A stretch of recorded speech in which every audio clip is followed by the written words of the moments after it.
Welcome to the Terrible Podcast with your hosts, sports journalist David Todd, and from SteelersDepot.com, Dave Bryan. Just a couple of Daves, chillin', talking Steelers. Now, here's Dave and Dave.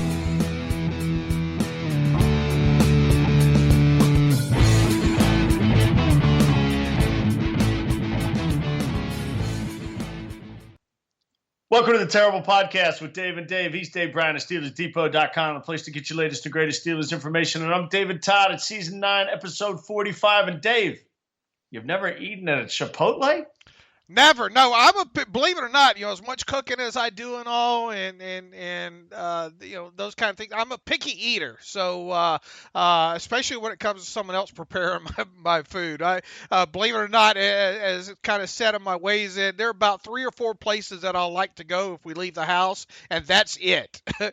I'm not very adventurous outside of my own house. It plays into kind of my obsessive compulsiveness on top of it there, but I know my wife's eaten at a few of them before in the past, but I never have, and I don't feel like I'm missing anything. Yeah, we don't do many ringing endorsements on this show, and I maybe won't go quite so strongly as give a ringing endorsement of Chipotle, but if you like burritos and the variety that they offer in terms of carnitas, chicken, steak, whatever else they have out there, if you like a burrito for $8. I think Chipotle is, I guess it's considered fast food. I will give the endorsement to Chipotle to open a Season 9, Episode 45. And I do look, I've never been a big fast food kind of guy, and especially when it comes to like tacos and all like that. But they out here in the West Coast, they have Del Taco, and it puts Taco Bell to shame, absolutely to shame. So that's one of the places on occasion that if we're in the mood for that stuff. I used to like making my own tacos, but they changed the meat, the seasoning in old El Paso kits many moons ago. We used to have Friday night taco night every Friday, and that abruptly came to an end as soon as they changed the meat seasoning. And I know it sounds kind of petty, but I don't look back when things like that happen to me. Well, I think that's as much non-football talk as we've had on the podcast in a long time. And next on the food podcast, next on this week's how to prepare a Boston butt in cooking with Julia and Dave. I've cut the dickens out of my finger. Do you remember what that's from? Saturday Night Live. Sure. Yeah. That's way. That's her and the other famous French guy. That was Dan Aykroyd doing Julia Childs. Some funny stuff. Oh my goodness! I've cut the dickens out of my finger. And the old Bassomatic blender that they had that commercial. That's some good stuff. If you youngsters want to get entertained on the YouTube machine, go back and get some of those old Saturday Night Live skits.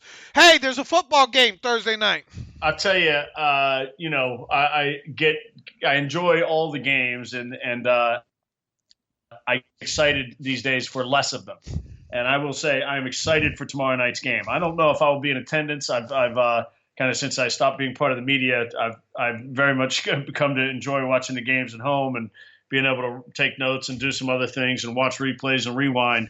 But there's a chance tomorrow night I will be at Heinz Field. It's supposed to be a crisp fall night, kind of a 40-degree, a good football night if you like that kind of thing. And I have to say, there've been a lot of articles written nationally on The Ringer. I think it was Danny Kelly.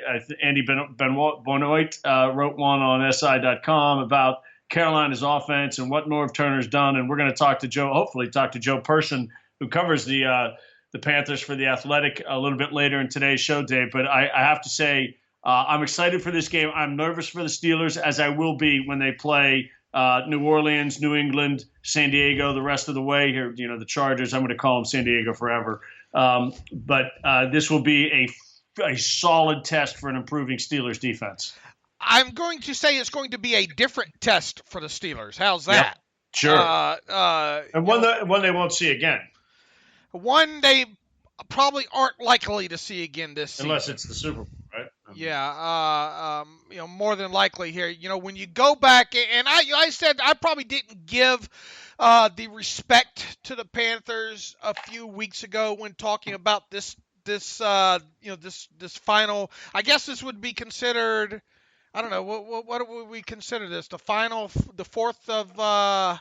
Actually, I guess it'd be the first of the next four. I don't know, but when we were first of four, I think very strong teams. The Steelers are going to play in the second half. Let's leave the Bengals out of it, but we clearly Carolina, New England, New Orleans, and the Chargers. We're talking about. I think unquestionably, if you look at the power rankings that people have right now, I'm not a big fan of power rankings, but we do our own conversations. Those are unquestionably four of the best 8 to 10 teams in the NFL. Here's the thing when it comes to the Panthers, and I had the chance the last 2 days, and it's kind of rare. I kind of had to force myself to clear time for it, to go back and watch the last 5 games of the Panthers because there's been so much buzz about how this is a Cam Newton playing kind of on the level of the way he did as the MVP several years ago. Of course, all the buzz about Norv Turner coming in and taking over that offense and all. It's impressive on tape. Now, look, it's not like, oh, my God, look at Cam Newton, the way he's running with the football now.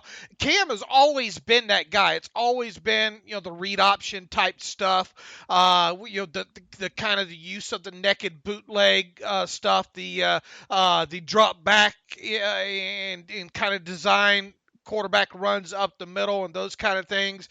But, the way I think and the way I kind of come away from the tape was that Norv Turner really isn't doing anything fancy in there. He's got it kind of really simplified, not on, definitely not on a level of a McVay or an Andy Reid and all, but he's mixing in a few motions here.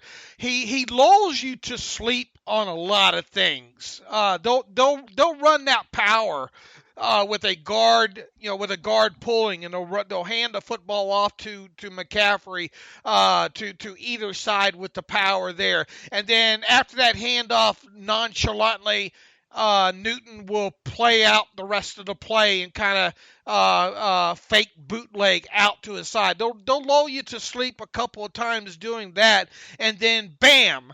They'll run that same formation, they'll run that same power, and Newton will keep it and perform the bootleg and go around the end himself. Just little things like that, and they'll dress it up, of course, with a wide receiver coming in, some jet motion kind of stuff. But you'll see a lot of power on the tape with the guards pulling.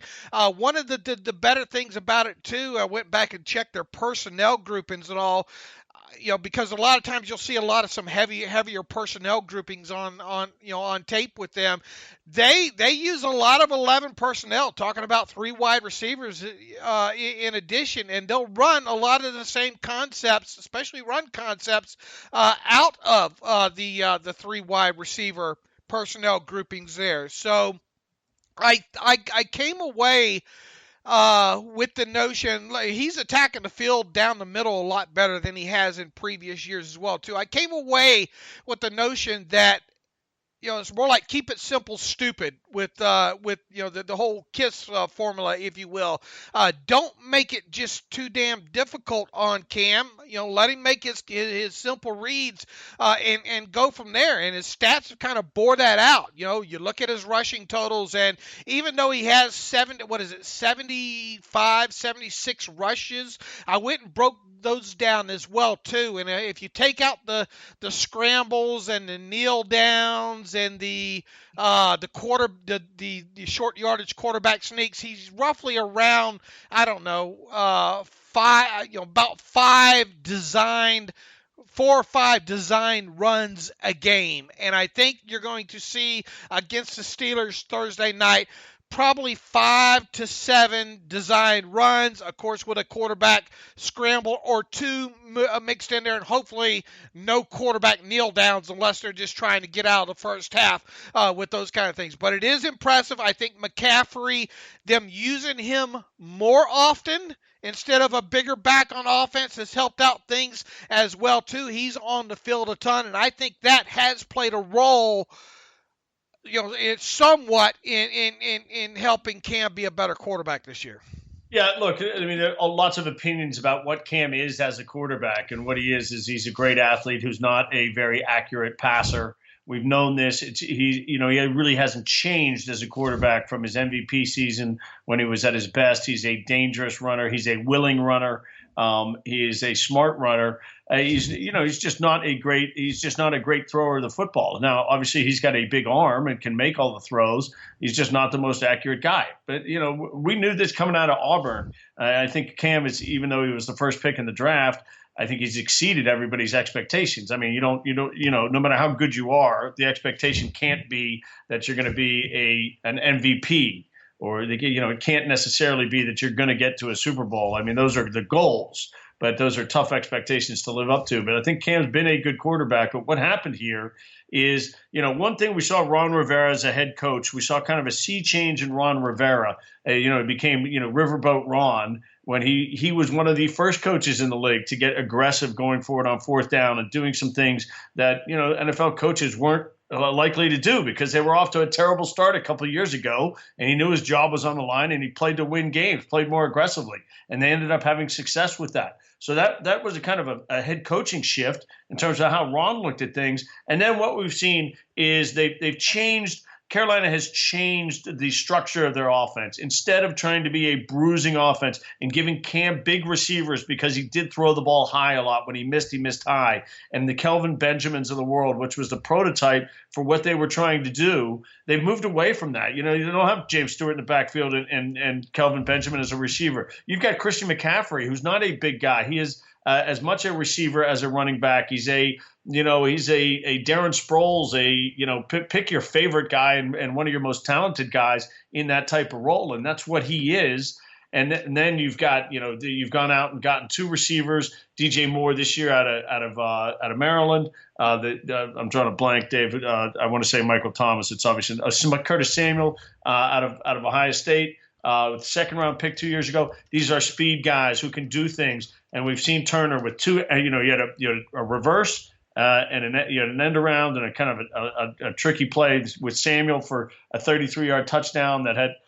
He ran 100 yards to get that last week against Tampa. You had DJ Moore with a 32-yard run. They run out of the pistol. They've got formations and stuff that you won't commonly see that you're seeing them use. And as you say, look, they disguise stuff because they're still able to run power. They'll run between the tackles, even though McCaffrey's not a big back. They will run him between the tackles because they use misdirection. Some throwbacks with Greg Olsen. It should be a fun, entertaining game to watch, and it will be a real challenge for the Steelers defense. It will be interesting to see how much the Steelers have L.J. Fort and Morgan Burnett on the field. I mean, I might use that as my base defense against this team. I'm not sure, they won't. They'll come out, I'm sure, with Vince and John Bostic to start the game, but I would expect to see Burnett and L.J. Fort if the Steelers, like that package, continue to want to use that package with 6 DBs and Fort maybe being a little quicker than the other guys. Yeah, you may see a good deal of that in the game Thursday night. Well, here's the thing, though. You talk about not having, Devin Funchess is still a big guy. See, Funchess is a big guy, and Olsen's a big guy. But, I think that the concepts that they're using are different than what they've done. Well, Funchess, second on here's the thing. Christian McCaffrey, and that's why I kind of let it off and saying, boy, having Christian McCaffrey on the field more than he was, his rookie season, I think has really helped things out because he's a nice safety valve in that Panthers. He leads them in receiving. He's got almost 50 catches for 378 yards. Now he's only averaging 7.7 yards per reception, but in other words, if Cam doesn't see what he likes, he's dumping it down. I mean, it's almost it's almost been Roethlisberger-like the last few years. And in fact, if you look at his average completed yards depth down the field, Cam Newton is 5.3 yards past the line of scrimmage this year, and a guy like Ben Roethlisberger is actually his completed air yards this year is actually lower, 4.6. People might not realize this, and this, of course, obviously plays in a little bit into Roethlisberger not being able to connect with the deep ball. In fact, Roethlisberger talked a little bit about that on Tuesday during his talk with the media about how teams seem to be concentrating a little bit more on trying to take away his deeper shots. And I think you and I talked the other day about, we're not seeing too many of those down the sideline shots, especially any that are completed. Now, he has had a few to Antonio Brown down the side, but can you name another one that's gone outside the numbers on one of those fly patterns outside of maybe one of those slot fades to Juju or something that he's connected on? Not many. So when you look at Ben Roethlisberger's average completed yards down the field of 4.6, and then you look at Ben's intended air yards, which is 7.8, you get that huge gap in there of minus 3.2. And obviously the better or the lower that gap is, the better, especially if the intended air yards up there. Now, when you flip it over and you look at Cam Newton's numbers, he has not been overly great with the deep ball, I don't think either, because like I said, his completed air yards is 5.3 and his intended air yards is 7.4, and that sets up a differential of 2.1 yards. So, this all goes back to, I think, to what he's doing with guys like Olsen, with guys like McCaffrey, and all. It's been, I guess, dink and dunkish, if you will. But when they're able to move the ball well on first and second down, and they've been able to do that quite effectively this year, it makes the play calling a lot easier for Norv Turner. Now, here's the thing that stuck out to me the most when looking back over Cam Newton so far this year. And I put simple. I said, it's just simple to slow down Cam Newton. Just get him in 3rd and 6 or longer. He's been one of the worst quarterbacks in the NFL this year in situations with 3rd and 6 longer. So if you can obviously get him in as many of those as possible in this game Thursday night, that's one thing. That's going to help you. I think the other thing, and I think both of you are kind of agreeing on this, is we expect them to move that football down the field Thursday night, talking about the Panthers offense. So then it becomes, how can you play on a shorter field, and can you duplicate the success that you had on Sunday against the Ravens when they get down into that short area of the field? Because that's going to be, believe it or not, kind of helpful when it comes to the Steelers defense with the less grass to defend and Cam Newton. Yeah, I mean, no doubt you're right about Cam Newton, and it's true basically of any quarterback. If you get him in 3rd and long, get him in a more difficult situation, it's going to be advantage defense. The key for me is going to be to see how the Steelers match up with these weapons. You've got speed on the outside. You mentioned Olsen as well as a big guy down the middle. We saw the beautiful catch he made in the game last week. Just a great one-handed grab in the end zone.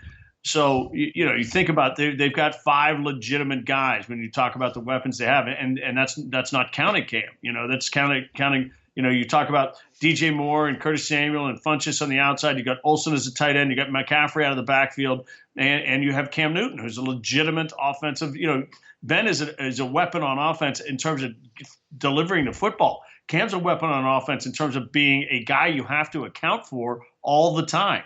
So, this will be a real challenge, and it'll be a fun one. But let's back up, because we're going to get into this with Joe in a little bit. Dave, the injury report, I mean, I guess the biggest news again is, Marcus Gilbert, this thing we didn't think was going to be a big deal a couple of weeks ago, has turned into being a bigger deal. Yes, it has, and he is now looking like he's going to miss what would be a third game in a row for him. because he did not practice. I don't think they've only had one practice this week, and because of the short week, and that, of course, was on Tuesday, and he did not work. So at this point, and it being a short week, and with already having Matt Filer done a nice job the last couple of games at right tackle, there's no reason to rush Marcus Gilbert along. So maybe you take advantage of this upcoming kind of mini bye week, if you will, and hope that you can get Marcus Gilbert back for the game against the Jaguars. So it does not look like Marcus Gilbert is going to play against the Panthers, so expect him to be down. Also on Tuesday, Daniel McCullers, Mike Tomlin rattled his name off on my days are getting mixed up here. Monday, when talking about the injury rundown with an ankle, McCullers did not work Tuesday, and that's obviously trending in the wrong direction. If he does not suit up for the Thursday night game, then LT Walton would. It would mark, I believe, the second time this season that LT Walton has dressed. If you remember, he dressed earlier in the season when Tyson Alualu missed a game with a shoulder injury. Outside of that, really, I guess the only other name maybe to keep an eye on would be Ryan Switzer with an ankle, but he was limited in the Tuesday practice. But being he's got such a big role as a punt kick returner, and somewhat specialized role on offense, I would bet on him playing Thursday night as we sit here right now. But that sounds like it might be it as far as injury concerns for the Steelers. And at this point of the season right now, when you see all these teams and their injury reports and placing the guys on IR, the Steelers really have been lucky. So if you got any wood around you, please do knock on it, because tremendously lucky team right now from a health standpoint. Yeah, no doubt about that, and we'll get further info on Carolina. But it looks like Khalil, the center, will come back and be ready to go. They think on Thursday night, but a couple of other bumps and bruises, right? Yeah, Khalil is the the biggest name to watch on there, but the reports coming out of Ron Rivera, I believe, when he talked to the media on Tuesday, was he was encouraged with the work that he got in with the trainer, yada, yada. And one would think and bet right now that Khalil, the starting center, would play. David Mayo probably won't with a groin on a short week there for them, but he's kind of a backup player, if you will. And Torrey Smith, everybody knows Torrey Smith with a knee. He has missed, I think, their last two games with him not practicing on a short week. I don't expect him to go. Now, the rest of their injury report, limited guys and really all starters, if you will. Mario Addison with a shoulder, Captain Monoline, who comes in as a sub-package defensive back with a chest, Cam Newton right shoulder, Greg Olson with a foot, and Eric Reed, their safety, with a shoulder. All those guys are expected to suit up and play Thursday night. One quick thing on Greg Olson. You can bet at least once in this game you're going to see them kind of roll Cam out off one of those naked bootlegs and have Olsen release kind of fake block on that right side on some power and release kind of second level on a Y cross over there. I can just smell it. They've set it up quite a few times. I think they've run it 3 times maybe that I saw on film. 2 or 3 times I think I noticed them doing that. Mark my words, I think we're going to be talking about them hitting at least one big play on a Y cross kind of play to Greg Olson on a maybe a boot out on a naked boot out to Cam Newton there. Greg Olson just absolutely, how can you not like that guy? I don't know if you saw the touchdown pass in the game this past weekend against the Buccaneers. Cam threw that ball where probably only Olson can catch it, and Olson did a great job of sort of tipping it back to himself. So you want to talk about a red zone target, you definitely have to pay attention to. That's Greg Olson. Okay, Dave. So for the Steelers attacking the well, look. Let's we've talked about a lot about this. Let's back up and get into what Mike and Ben had to say and kind of I don't want to just completely gloss over the Steelers win over the Ravens. I mean, we obviously spent all of Monday talking about it, but let's just kind of double back and get that out of the way, and we'll finish up with the Panthers and our predictions. Look, a solid win across the board for the Steelers. The scoreboard showed a 7-point win. The Steelers were in control the entire game. Obviously, if things could have gone differently, but the Steelers convert in the red zone. The Ravens don't. I mean, it may be as simply as that. The difference can be there. The Steelers, some time-consuming drives when they needed them in the second half, and they're never comfortable wins on the road when you only win by a touchdown. But it just felt like it would have been an injustice if the Steelers didn't walk out of there with a victory, and they did. Anything else to throw out that we didn't hit on? I think we covered most of it on Monday, but anything that we might have left on the table? Talking about Tomlin or the game in general? Or the game, Tomlin, whatever. The offensive line, really a lot of Easter eggs on the all-22 when it comes to the Steelers offensive line. I thought they really played good as a group there, and we've got a lot. I think we've got a Matt Filer film room coming up either today or tomorrow by Matthew Marksey. I know Alex broke down that nasty chop that Alejandro Villanueva used to that game against Suggs there. Just really fun to watch them on tape talking about the offensive line this past week. Defensively, or also offensively, it was fun to go back through. Alex and I kind of tag teamed on this one to go back and look and see how the Steelers set up that big play to Jesse James, after 2 plays after Ben returned to the game in the fourth quarter, they had kept running that tight end kind of out play 3 or 4 times during that game to see if they could maybe get the cornerback to bite up on one, and he did, and Jesse turned that thing up and got him. And that's kind of how Ben described it on his radio show this past week. So that was also fun to go back and look at. They used quite a bit of rub routes to get some man coverage at times during this game to free up some people.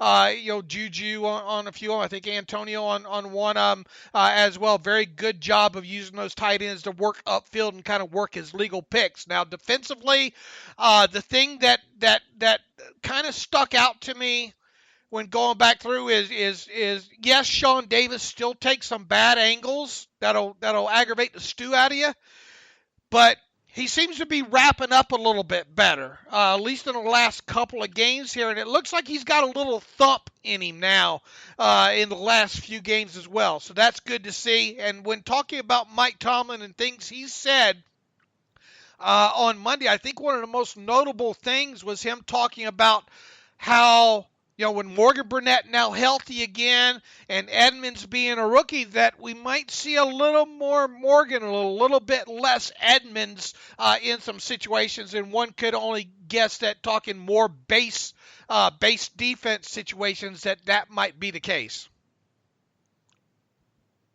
Yeah, it'll be interesting because is that going to be 70% of the time? What we see with that grouping. And how let's take a guess. Will Vince Williams play 50% of the snaps on Thursday night? Yeah, I think he will. Yeah, that's probably I picked the number because I think that's right where he'll be. So it'll be interesting to see. Here's the misnomer. And look, I get all the athlete, Cam Newton being the athletic quarterback and all like that. And man, maybe the Steelers need to put out more of their athletes on the field. This week to kind of combat all that. I think when all's said and done, because of the way talking about the Panthers, the way they do use their personnel grouping, if they were a team like the Jaguars that used, like we saw last year a couple times, used kind of more heavy personnel groupings, that might be one thing, but they do such a good job. Like I said, one of the things that stuck out to me was how much 11 personnel they use this year. I think you still have to go into that game and match up personnel groupings versus personnel groupings. If they bring out 11 personnel, well, obviously you bring out your more athletic guys, your Forts and all, like your Morgan Burnett. And I think they use 11 personnel 70% of the time, right? I mean, I think that's their. What did I put up there? 325 out of 500 either 325 or 375 out of almost 500 plays they've run this year. Yeah, well, 375 out of 500 is 75%. All right, so that's kind of what you're looking at.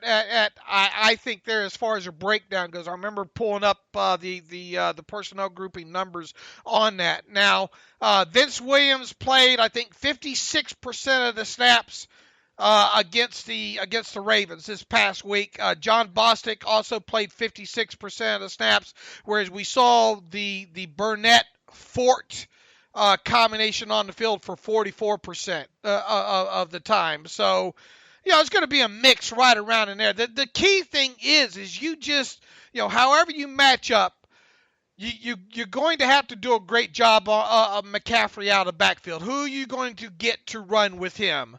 Do you put Fort out there more and have a guy like Fort kind of try to run with him? I mean, you obviously probably don't want a lot of Vince Williams or Bostic on a guy like McCaffrey, right?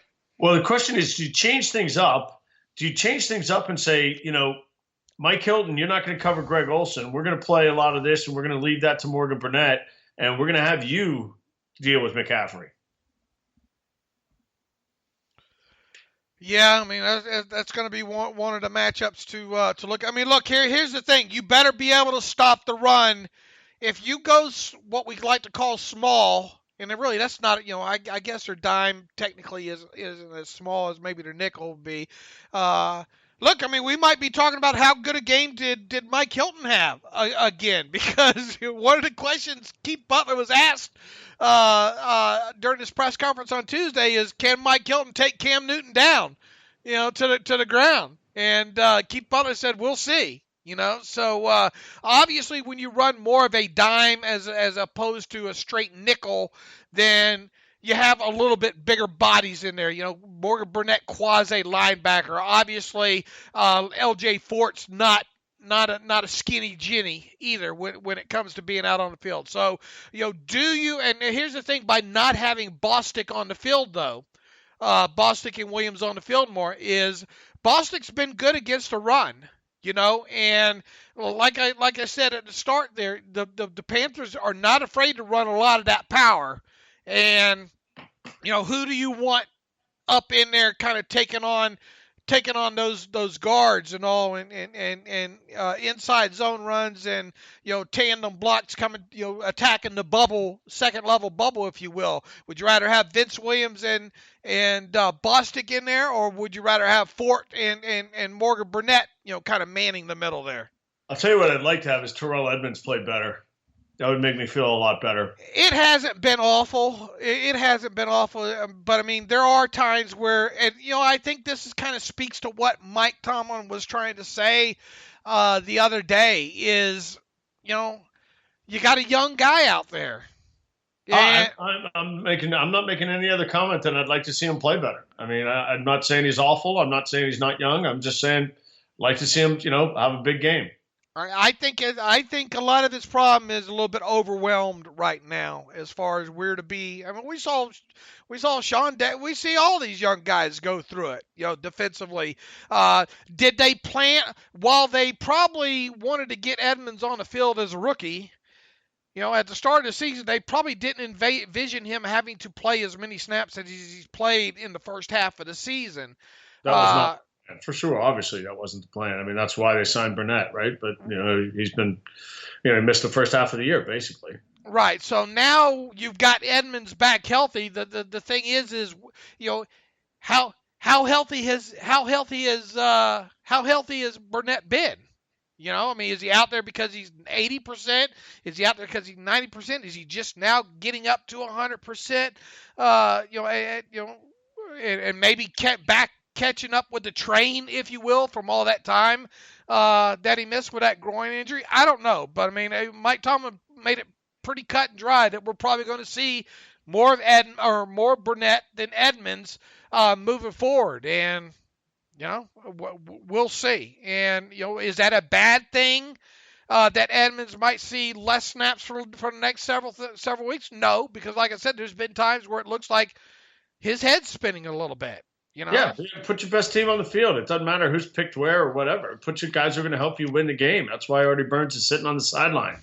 Sensabaugh is not great, but he's been better than Burns. And obviously Cam Sutton hasn't, stepped forward enough to get that playing time. So it is what it is. If it's Sensabaugh and Burnett, then play Sensabaugh and Burnett. That's the thing. One of the things I give Mike Tomlin great credit for his entire coaching tenure. He's not beholden to, he is, as every coach should be, he's beholden to performance and guys who are going to achieve. So, if you think these guys are the guys who are going to give you the best chance to win, so be it. And look, the coaching staff rightly got criticized a lot in the first 4 games. Well, let's give them a lot of credit for the game plans that they've come up with and for scheming and coaching these guys up and having them play better. And there's no question they have played better. Maybe, I don't know if philosophically the conversation changed after they got torched against Kansas City and then against Tampa and said, look, we're not getting beat over the top, and Baltimore.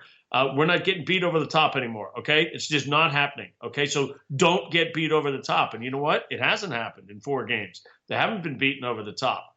And, that's a big thing. You take away that, which was happening, twice a game, that's a fundamental shift, okay? And whether that's Sean Davis playing better or Keith Butler and Tom Bradley scheming it up a little differently in the back end, all of those things I'm sure are true, and they got to continue to do it. And, again, they're going to find this challenge, tomorrow night with Carolina. They're going to find a new challenge in terms of what they've got to defend and how they've got to defend the field from sideline to sideline and from, front to back. I'm not sure they've had that challenge yet.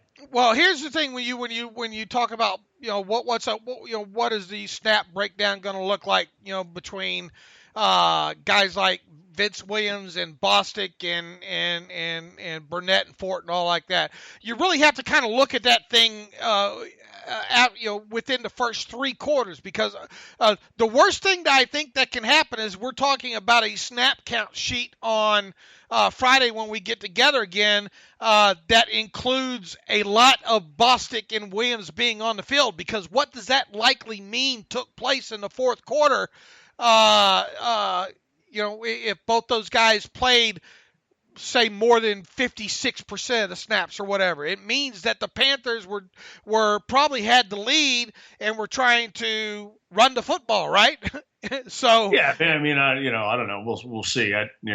Ideally, you want them behind and having to use a lot of 11 personnel late and throwing the football down the field. So, here once again, and I've talked about this a couple of times already recently about, man, the best help that they can give, the best way to make the Steelers defense better is for the Steelers offense to play better earlier in games, because especially on this short week here, if the Steelers could come out their offense, and we heard, I don't know how much time we're going to be able to spend on this, but Ben Roethlisberger hinting that we might see more no huddle at home this week because of the short week and yada yada. What was the logic behind that? Just that they've already worked on that kind of stuff. Take advantage of things, right? And being as how they haven't shown it as much. And being as how short week and there's not a lot of time to add in new stuff, maybe you go back to some of the stuff that you haven't used a lot as part of that package and put that in. It does kind of make sense. Now let's see if it's just lip service or not. I mean, we've seen. Think back in your head, David. How many times have we seen over the years New England on some Thursday night games come out and try to gas an opponent right out the get-go with they did it Monday night against the Packers. Came out that first drive and moved fast and threw the ball every down and went right down the field and scored. I mean, now look, I'm all for it. I think there's a general belief, and I think it's accurate that the Steelers are productive out of the no huddle. More productive. The no huddle more. It's no huddle calling plays at line of scrimmage. Again, you always want to distinguish between hurry up and no huddle. They can be one and the same. But oftentimes no huddle just, means the defense has to keep their personnel on the field. You're not adjusting your personnel. You don't necessarily have to move fast, but you get to the line of scrimmage fast and you make the other team commit to the personnel because you've committed to personnel, and then you can do what you want at the line of scrimmage. You're not necessarily trying to completely manage the clock. So slightly different nuanced things there. And I do think the Steelers do well out of that. And we've seen, Ben, run that incredibly well over the last, 5 years. And remember, the other team's allowed to do that too. Not that they probably would do it as much on the road as well. But look, if this Steelers offense can get out to a quick start, get the Panthers down, make them press a little bit early on the road, and maybe get them out of some of their comfort zones that they've had these last several weeks. Maybe that's when you get Cam Newton to maybe force a ball where it doesn't belong. He only has 4 interceptions this year. I think 2 of those have come on passes more than 15 yards down the field. As well. I mean, he only has 15 touchdown passes. But they've been able to do other things to get the ball in the end zone on top of it. So it's not really an indictment just because, a couple of those have been with his legs, right? He has 3 or 4 touchdowns with his legs, I think Newton does. So it's not an indictment of his low touchdown number, but it is a pat on the back for him, his low interception number here. So they got to force him into a few mistakes, and he's going to run. You just got to limit what he does and then pop like my old man used to tell him, pop the stew out of him. That's like Keith Butler in the Dadgummit. That's kind of a Southern saying. Pop the stew out of him. Yeah, it's easier said than done when you're as big as Cam. He might pop the stew out of you when you're trying to get him. So it'll be interesting to see. We've talked about the naked bootlegs. Clearly he'll run. He will run power, read option type stuff, and certainly around the goal line, he's not afraid to quarterback sneak it either. So, over under 5 runs, that's probably the right number when you're thinking about it. Yeah, and the bad thing is, boy, they will lull you to sleep sometimes with that read option too. And you got to be so disciplined, and that's what makes it kind of rough too when you talk about defending that. Because more of your edge rushers have to really be wary of protecting the edge and not crashing down too quick. And then if you do that, and if you have a smaller, say a smaller unit, let's say a guys like Fort and Burnett on in the middle, they've really got to do a good job of fighting off those second level.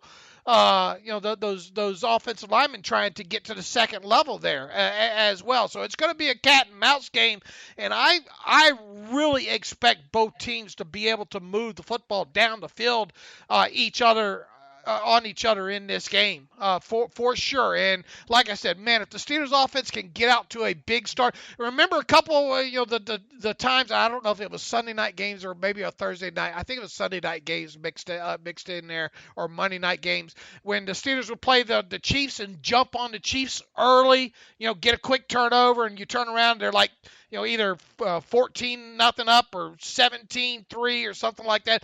That's kind of what I envision the Steelers need to do in this game. Worst case scenario is this game is close, and I think it might be in the fourth quarter.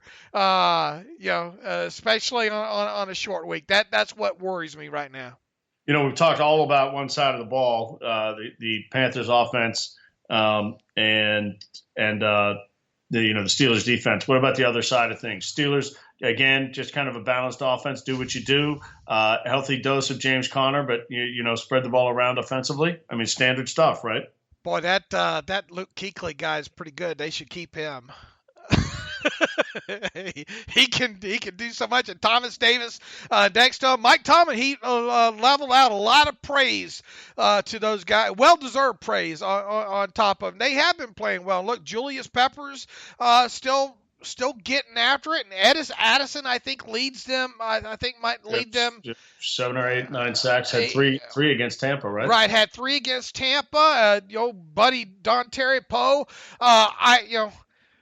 Look, you're going to have to run the football at some point during this game once again. And as tough as that might be early, I think you got to try to wear that defense down as early as possible. And as we've seen, the better that James Conner has been early on in games, it seems to work out better. Obviously, score can dictate and make you get away from that kind of stuff, if mishaps happen. But I really would like to see them come out and even in no huddle, try to run some of that power early on and get James Conner an explosive play, either on the run or a dump off out of the backfield early on in here, because those linebackers are good. They, of course, went out and got themselves some Eric Reed. I think Mike Adams might lead them. I think Dante Jackson, their cornerback, now leads them in interceptions. I think him and Mike Adams were, tied with 2 or 3 before this game this past week against Tampa Bay, and I think Jackson may have got him one in that game. But on the flip side, though, Captain Munnerlyn, that's a guy that you can take advantage of. So, can you get Juju, to take advantage of Captain Munnerlyn in this game? And I think that might be a mismatch there. And, James Bradbury and Dante Jackson are 2 names that a lot of people aren't going to know when it comes to having. We'll see if occasionally we'll ask Joe Person about this as well too. Occasionally they let one of those guys travel. So we'll see.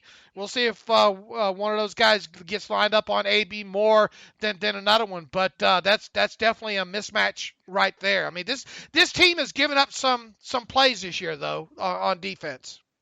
All right, well, let's get to Joe and see what he has to say. All right, welcome back. And as we do every Wednesday, we like to have a beat writer from the opposing team. We're pleased to be joined now by Joe Person, who's been covering the Panthers forever with the Charlotte Observer and now with The Athletic. You can follow him on Twitter at Joseph Person, his name JOSEPHPERSON. One of the excellent beat writers in the NFL. Joe, appreciate you joining us here on the Terrible Podcast. Absolutely. Glad to be on. Joe, we just did 40 minutes ourselves talking about Carolina, and we spent the whole time talking about their offense and the great things they're doing. They're getting a lot of coverage nationally. The guys at the Ringer, Andy Benoit on SI.com. What have you seen the last couple of weeks, and are you surprised what Norv Turner, age 1 million in NFL years, coming in and what he's been able to do to make this offense one of the more potent ones in the NFL? Yeah, you know what? A little surprised. I know Norv's reputation. I know he's well respected around the league, but you just wonder, bringing in an outsider, so to speak, doesn't really know Cam Newton, how that relationship's going to work. And, through 8 games, it has worked like a charm. I think the presence of Norv's kid, Scott Turner, as the quarterback's coach has been a good addition as well. Scott was here on his own early in his career. He was like an offensive quality control coach when Chudzinski was the coordinator. And so he knows Cam. He knows what makes Cam tick and vice versa. So that dynamic, the 3 of them in that quarterback room, meeting room, has really worked well. I'm sure you've talked about kind of the creativity that Norv has used in getting the ball in the hands of these playmakers. It's been fun to watch. I mean, it's in some respects, when they line up, it's almost like watching a college option or a college offense with a triple option. And you're really not sure what's coming next. Yeah, we talked about all the different weapons they have, and they've certainly done a great job of that. But it does center around Cam. And, where do you put Cam? Let me ask you 2 things about Cam. One, his maturity level. We've seen different times during his career, people question his maturity level. He's an incredible athlete, obviously. Is Cam one of the if you were going to rank him in quarterbacks in the NFL, would you put him in the group kind of 6 to 10? Or where would you put him in terms of starting NFL quarterbacks? That feels about right. He does seem to get overlooked.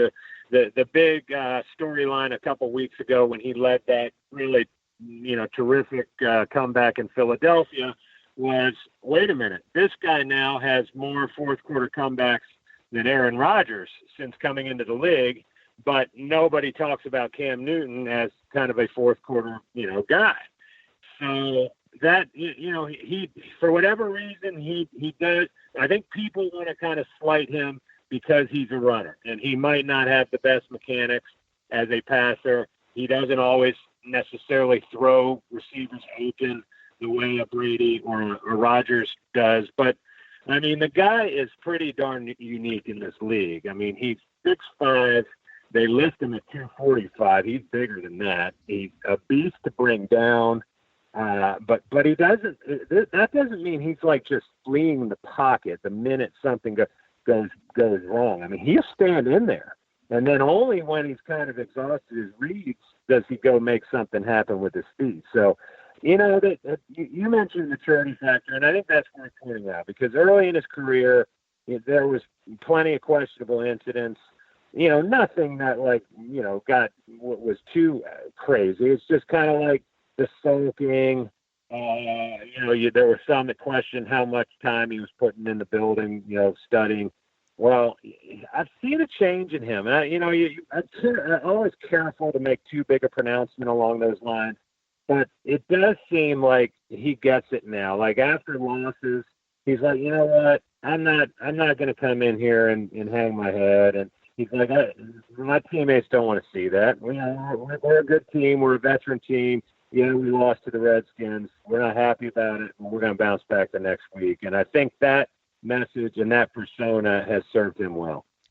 Has Norv, with him getting Christian McCaffrey seemingly on the field more, a lot more this year as opposed to last year, that and combined, I know when you look at on tape, you see some creativity there, but it looks like Norv does a good job of stacking other things onto some base principles. I mean, we still see the base power with the guards pulling, but we see a lot of creativity off of that kind of simplistic stuff. Of course, the RPO stuff in there, the read option, the stuff that Cam's already done, has kind of the simplicity base of what they're trying to do with Cam and Christian McCaffrey both led to kind of this rejuvenation and this great season that Cam has having, and in other words, kind of keep it simple, stupid at the base of things, and then building layers on top of that?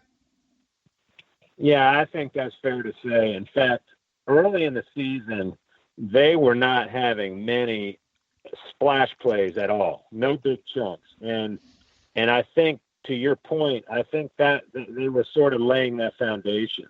And, you're not going to come out in week one and run a flea flicker. That's not Cam. That's not Norv's philosophy. It's not Ron Rivera's philosophy. I mean, let's keep in mind that Norv is calling plays for a defensive-minded head coach that wants to make sure the defense is put in good positions and is not, like, for example, a couple weeks ago, they did real well in the no huddle coming back against the Eagles. So the big question afterwards, well, maybe you should be running no huddle all the time.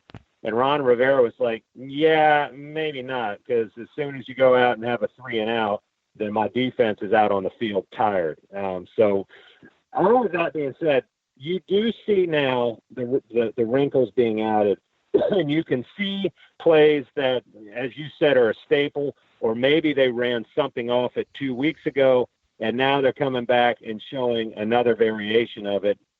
Similar plays, but run a little differently, maybe a different formation, different motions. They're doing a lot of stuff before the ball's even snapped. Shifts, motions, that kind of stuff. So it's going to be interesting to see how they do against that physical Steelers defense on a short week, because the last 9 quarters, they've been as good as anyone in the NFL. Yeah, and I think the quarterback, the naked boot that they've been building off of is really a kind of a testament to that. Now, I was just telling David, I said, it looks like on film when you get Cam in 3rd and 6 or longer situations, I think he's one of the worst quarterbacks in the league this year when it comes to such situations, albeit he hasn't been put in that situation a ton this year. Is that, what are you seeing when it comes to 3rd and long situations with Cam? And another aspect I want you to comment on real quickly is, doesn't seem like he's doing a great job of connecting on the deep ball this year, but of course Ben Roethlisberger's not either.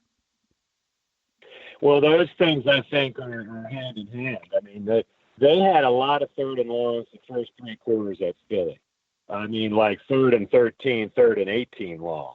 And they have not completed many deep balls. And I think part of that is they were running Torrey Smith a lot deep when maybe they should have been running these younger guys, Curtis Samuel, DJ Moore, their first-round pick. And then the second half of it is Cam Newton's been on the injury report the last couple of weeks with shoulder soreness.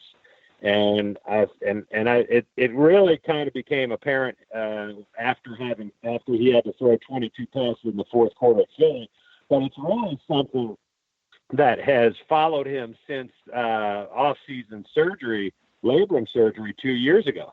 Last year, he had a lot of kind of about this same time of year, he started having practices where he wouldn't throw, that they let the backups throw.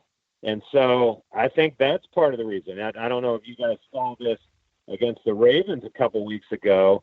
Right before half, they were in a Hail Mary situation, and Cam said, I'd rather not do it. I don't want to throw my arm out on this. And so they brought the backup quarterback in for that play. So, you'd certainly like to see them getting the ball downfield more. Well, the interesting thing is they've been doing it the last couple of weeks, not necessarily chucking it 50 yards, but throwing and catching and running for big, 35, 38-yard type gains. So at least, they're at least getting the splash plays, which were virtually non-existent early in the season. Before David closes you out here, I noticed you just tweeted out about Ryan Khalil. We'll be interested to see his designation. No practice for him again today. What's your best guess as far as their starting center goes for Thursday night? It's tough to say, and we're going to have the injury report here momentarily, but I know that doesn't help you guys. I bet they'll say he's questionable. I mean, Ron Rivera on Tuesday was pretty optimistic about him. Saying stuff like, look, the guy's been in the league 12 years. We don't necessarily need him to practice. And I think that's true. But you'd still like to see him out there for the final walkthrough before you get on the plane to Pittsburgh. And frankly, I expected to see him out there today on Wednesday, but he wasn't. So, that could be big. I mean, he's been an important cog for this offense. He does their line calls. He helps Cam out a lot. So make no mistake. I mean, they're already missing his brother, but Panther fans would certainly tell you Ryan Khalil would be a bigger loss. Joe, one question just on the defensive side of the ball. I think everybody's aware of Luke Kuechly and what he's done in his career. Thomas Davis, first-round pick from way back when, a little long in the tooth. Shaq Thompson, a little bit of a surprise when he went the first round back in 2015. How good is this linebacking core playing this year? They're pretty solid. I think they could be better. They haven't what they haven't done a ton of is finish off blitzes real well, and that's never, frankly, been Luke Kuechly's strong suit. As good as that guy is against the run and even in coverage, he kind of gets swallowed up in the pass rush. He doesn't have a real good feel for it. Getting Thomas Davis back, he missed the first 4 games with suspension. That's helped. Sort of a disappointing unit for them. Everyone thought the secondary would struggle and the defensive line would be solid. It's really the reverse has been true. The young corners have played out of their heads, especially the rookie from LSU, Dante Jackson, tied for the league lead with 4 interceptions.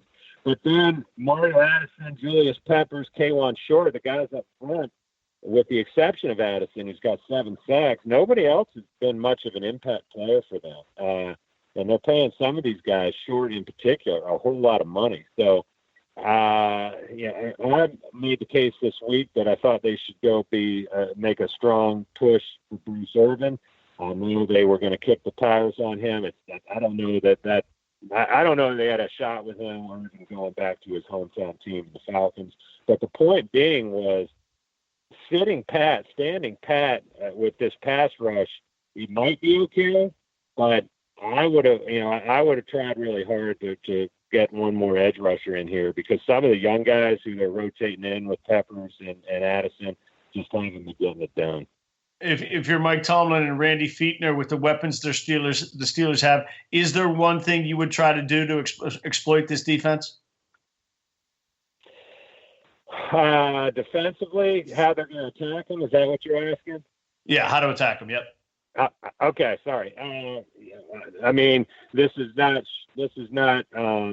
shedding a ton of new ground on it, but they always try to establish Christian McCaffrey. Now, it's not always in the run or in the passing game. Like, we saw him week 2 against Atlanta catch about, I think it was like 14 passes, which tied a franchise record. He's so dangerous. He's gotten better and a little stronger running between the tackles. Still not something they want to, make their bread and butter on. But, how do we use him against the Steelers? They're going to want to get the ball out of Cam's hands quickly, especially if Ryan Khalil's not playing. They don't want Hayward and company, teeing off on Cam. So, maybe some quick hitters or some kind of, backdoor screens have been real good. They had a big one with McCaffrey against Tampa Bay last week. So, and then you mix in Greg Olsen, who's finally coming back in. He's had this foot injury 2 years in a row, but last week he started looking like the Greg Olsen from a few years ago when he was going to the Pro Bowl every season. Joe, great stuff. You care to pick a winner for us? I'm kind of leaning Steelers in this short week, and I don't know that it's necessarily some big X's and O's breakdown. I just think a road team. And now, granted, this is only like a 55-minute flight for the Panthers. So of all their Thursday night short week trips, this one isn't too bad. But I don't know. I don't know. I feel like the physicality of the Steelers and just sort of all the weapons they have offensively, Steelers may end up on top. Hey, man, we really appreciate your time. Safe flight to Pittsburgh and enjoy the game Thursday night. All right. Appreciate you having me on, guys.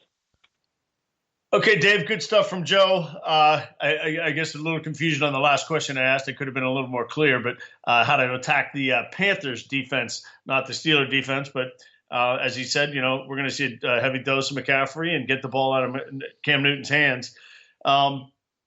Yeah, and Ryan Khalil not going. No, I guess now with I hadn't seen that note you asked him during the thing. That's obviously that is impactful. I mean, look, we've seen offensive linemen for the Steelers not go, and the replacements come in and play solid. And Khalil's been out for a couple of weeks, so it's not going to be a big change. But the guy's a starter for a reason.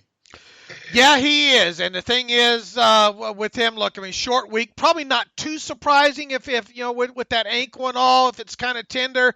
He's got enough experience to, you don't need him to work. Obviously, you'd like him to work. So it might come down to a game time decision with him, and makes you wonder how much travel will play into that with an ankle and all like that. So will it be huge in the long run? It could be, as much as they like to kind of run sometimes and get Khalil out there in space. So maybe this is one of those injuries that we look back on and say pretty big thing there, especially when if you don't have your starting center there. Who knows? Maybe look. Here's one thing I do know: the Steelers need to start forcing a turnover or two a game. We talked a bunch this past week and the last 2 weeks, I think, about starting field position and all. If the Steelers are going to win this game, they're going to have to win the turnover category, point blank in the story, I think. And if it goes down to a dead even, 1-1, then it's going to obviously, I think, come down to explosive plays. I'm kind of nervous about this one, but here's the thing, and history is history, but Ben Roethlisberger is looking to move to 7-0 on Thursday nights against the Panthers. So that's quite a record there. And the Steelers are also 5-1. Wait, 7-0 on Thursday? At home. Not against the Panthers. Just seven against the Panthers, meaning he wants to extend his Thursday night home record to 7-0 against the Panthers. At home. Roethlisberger looks to extend Thursday night home record to 7-0 against Panthers. Right. At home. Right. Got it. Yeah. So we've just done an hour, and we didn't mention Antonio Brown or Le'Veon Bell or James Conner. Anything to add on any of those topics? Le'Veon Bell supposedly has left Miami. He was supposedly spotted back at a LA Fitness, yesterday. I don't reckon in Pittsburgh. In Pittsburgh, I don't reckon you've seen him in your kitchen in the last 24 hours. I'm not. So he hasn't been in my kitchen. Everybody knows. It's funny now to see all these people writing about all these deadlines, and a lot of them are still getting a lot of this crap wrong. And here's the thing, people, I said this on the podcast the other day, even Joe Corey, and I think Pro Football Talk even wrote about this, there's still a little bit of confusion about what interpreting the CBA language, right? It's interpreting the language in the CBA. And determining what the franchise tag number on Bell would be next year if he sits out the rest of this season. Right. And the question being, does this year being franchised but never signing your contract count as being franchised? So is it the second time next year again, or does this year count and it's the third time? So we don't need to get into the detail of that. That's the basics, the simple of it. James Conner's been the man. The stat that I looked up this stat. The NFL put it out on Sunday night, and I tweeted it a couple times. Dave tweeted it out. He's had 4 games with 100 yards rushing, 50 yards receiving, and a touchdown. And, some of these stats, like Antonio Brown's streak of 5 catches and 50 yards, they're convoluted stats that nobody ever is going to pay attention to. This one isn't quite as convoluted. 100-yard rushing is this very standard thing for running backs, and it has been since the beginning of time. 50 yards receiving is a little bit different, so making, kind of throwing that in there. And then the touchdown, that can be significant. Conner has done it 4 times this year. I went back and looked. Le'Veon Bell's done it 4 times in his career, and he went 0 2 times, 0 2 times. He's never done it in the postseason. And Todd Gurley's done it 4 times in his career, twice last year, twice this year. I went through Kareem Hunt's done it 3 times in his career, 3 last year. Kamara's, I think, done it once in his career. James Conner doing that 4 times this season, and now doing it, I think, 3 times in a row, whatever it is. But anyway, just, the remarkable nature of James Conner's season just continues, and hopefully it'll continue again, continue more Thursday night. Running back's fungible, right? It's certainly been my argument all along. And James Conner, how much is James Conner? How much is the line? How much is whatever? But James Conner, certainly it's difficult to imagine getting better production from a different back this year. When you see that happen, and then you see the price tag on Le'Veon Bell, $14.544 million, you get versus $560,000. Yeah, it kind of And look, I know Le'Veon Bell wants to consider himself a number 2 receiver, but people don't look at average yards per depth. All they look at is catch numbers and receiving yardage. And like I've said a few times, and I'm not discrediting Le'Veon Bell. I think he's fantastic. But James Conner's average yard per catch is higher than what Bell's was last year at this point of the season for sure. Now, will he be able to keep it up that high for the season? Probably not, but he's on pace to put up some 70-something catch season, blah, blah, blah. The average yards per depth per target as well, too. I think last year with all those catches that Le'Veon Bell had, his average depth per target was half a yard past the line of scrimmage. Now, think about that. Half a yard past the line of scrimmage.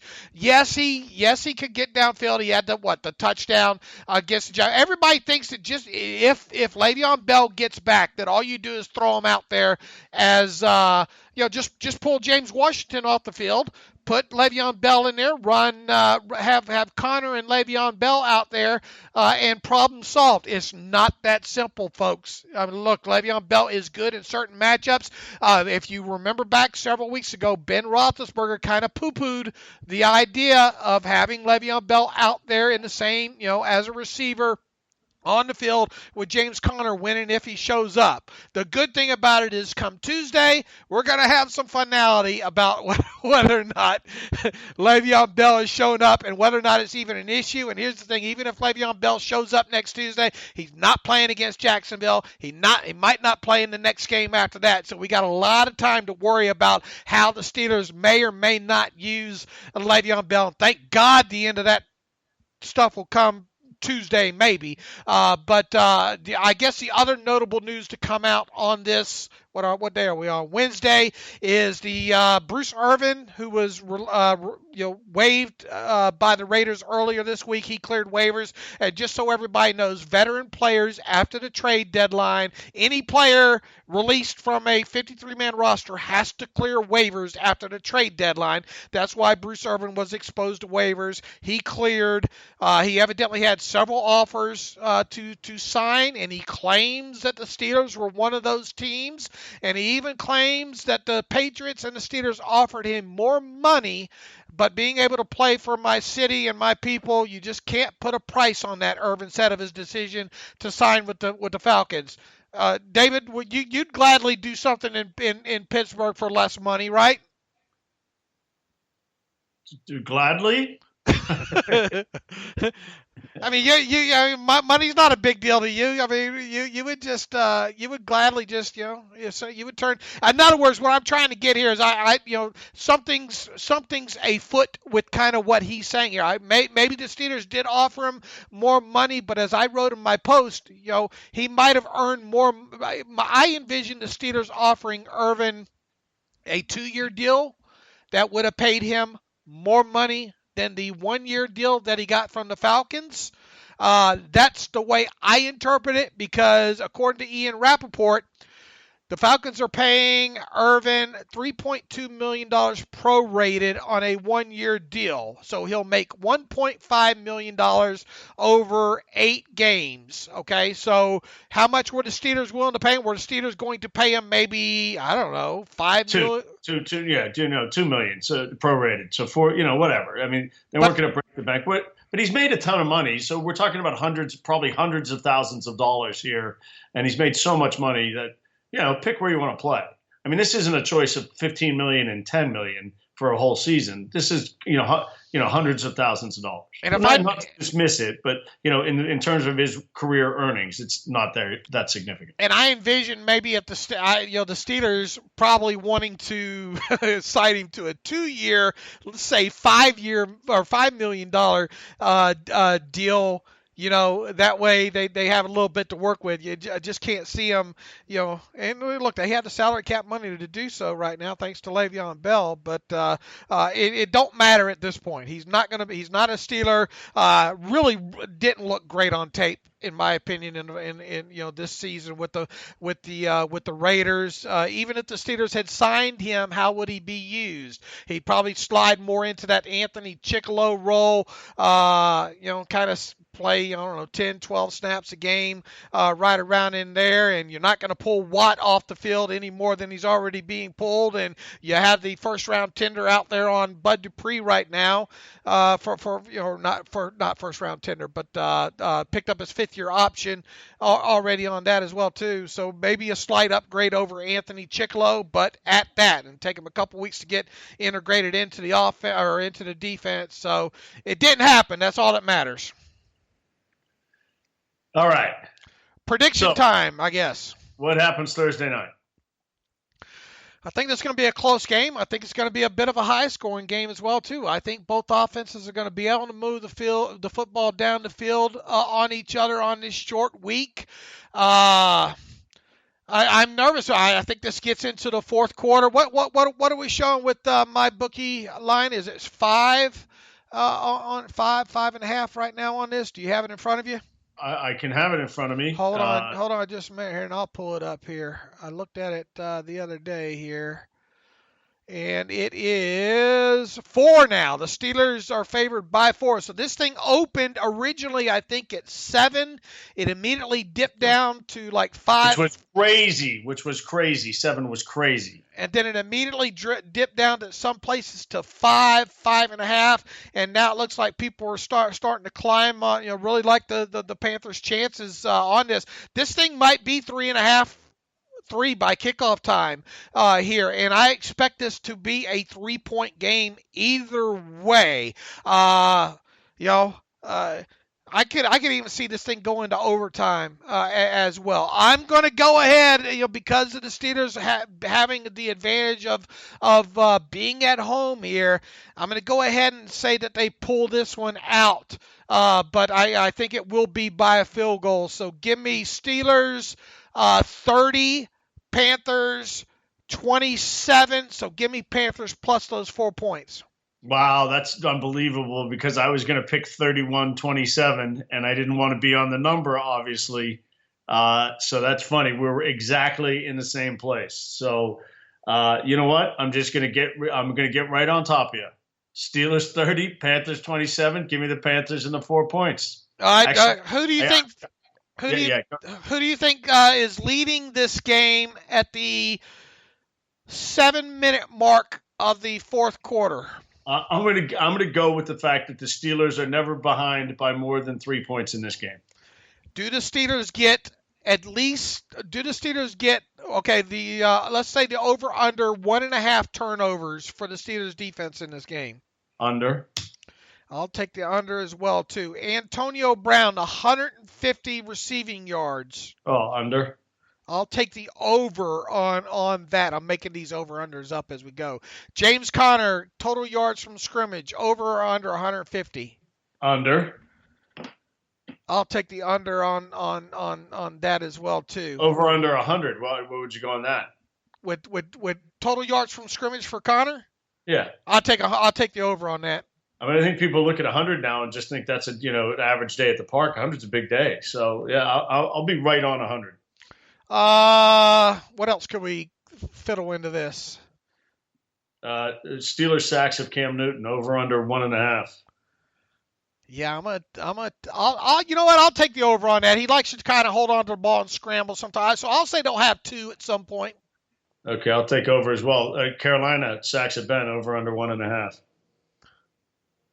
I think they get to him this time, so I'll take the over. They've done a great job of protecting him, though, and keeping him clean. I think maybe he tries to hold on to it a little longer. Does James Washington dress in this game? Yeah, I think I think short week. I guess you're right. I mean, I don't know if Mike's going to go. We're going to alternate weeks, and nobody's separated, so that means it's Hunter's turn. But I'll just the same reason I said that Hunter would dress last week is the same reason I'll say Washington dresses this week. Is go with the guy who you just dressed. So I'll say yes. Christian McCaffrey, more than 150 total yards from scrimmage. Again, 150s are big numbers. I would for every player, every game, I will generally go under. So under. I'll take the over on that one as well. Cam Newton won at least one rushing touchdown. Yeah. Yes, one. Yes. Yeah. Okay, I'll take that as well too. Okay, I think we've Yeah, we've got it. 30-27. We're both on it. First time in 9 years we picked the same score. All right. You can follow me on Twitter at Steelers Depot. Follow David Todd on Twitter at David M. Todd. Follow the show at Terrible Podcast. Email the show, theterriblepodcast@gmail.com. If you like what we do and you want to donate to the cause, go to SteelersDepot.com. Hit that donate button up right navigational bar. Also, we had a recent plug-in update on the site subscription for SteelersDepot.com.